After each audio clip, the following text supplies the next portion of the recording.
Hi, thanks for joining us for another Business Rules. I'm Monica. I'm Nicole. And today we're talking about writing a book. So I have worked on a couple of books with clients.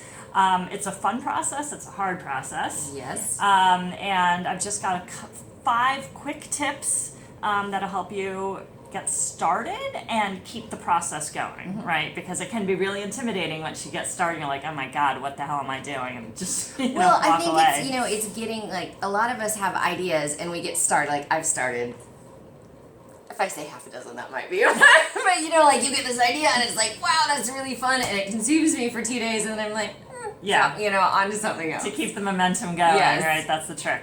So the first thing really, and this is before you start writing your book, and before you start, you commit all of this time to a book, is make sure you have a unique angle or unique story to tell. Make sure there really isn't anything out on the market like it. So for one of our clients, he's an options trader, and people were asking him for a book on his area of specialty for years and years and years because nothing like that existed. So he finally said, you know what, Monica, we're going to do this and we're going to do it together.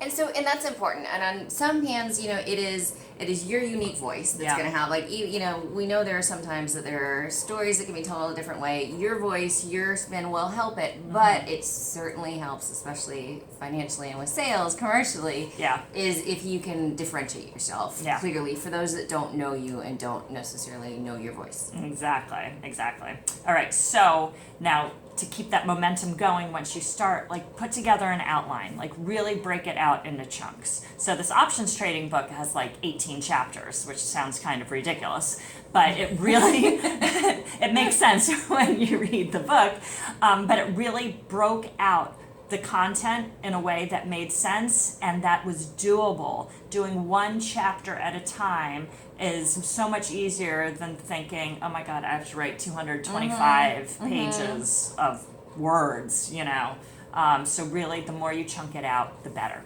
Well, and I think that probably also helps your readers too, right? Because it's like, we've all read those books that it's like a 50-page chapter, and it just feels it makes it more consumable too, I think, is if you are doing in small little snippets. Exactly. Like 4 or 5 pages. I don't think any of our chapters, well, no, some of the chapters are longer than that. I should take that back. But yeah, anyway, some chapters are really short, and that's fine.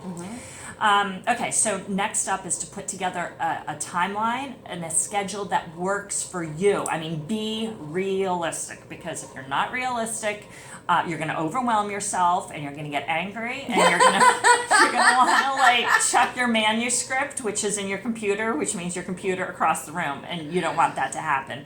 So if it's going to take you 2 years to write the book, because that's what works for your schedule, that's fine. That is perfectly fine.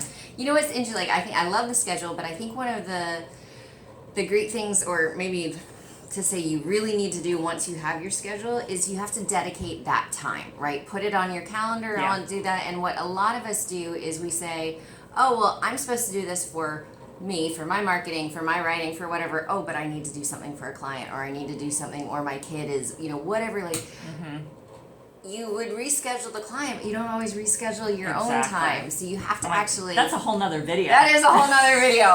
But once you have a timeline, like, actually be serious and commit to it, and put that time on your calendar, and it's dedicated to writing your book. Yeah, you're as deserving as of your own time as your clients are, which sounds kind of odd to point And then drink out. a glass of wine, because you deserve it. Because you deserve it. So, I mean, if you really get stuck, once you've got your outline in place, you've got your schedule, and you sit down and look at a blank screen every single time, you hate what you're writing, consider working with a ghostwriter. If your story is worth getting out there, if your knowledge is worth getting out there, then investing in a ghostwriter is definitely something to consider.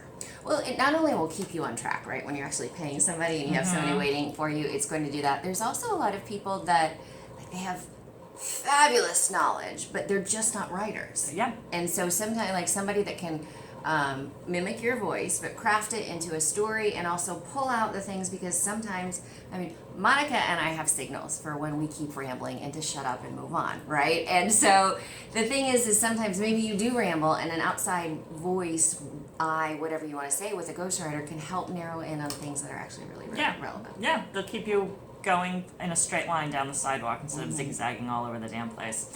All right, and then when you start writing your book, you also want to start thinking about publishing it and marketing it. Don't leave this stuff until the last minute because, again, you can overwhelm yourself.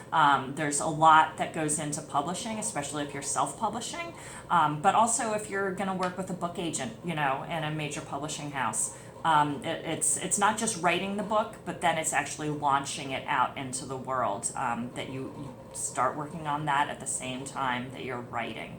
Well, and some of that too is because whoever you're going to work with will have opinions on the book and the content and the feedback or the cover or the name or whatever it is. And so if you can start that relationship sooner rather than later, it'll probably save you some time on revisions as well as prepping you for, if you say, commercial success at the same time. Yes, because your book will be commercially successful. Yes! All books are commercially successful.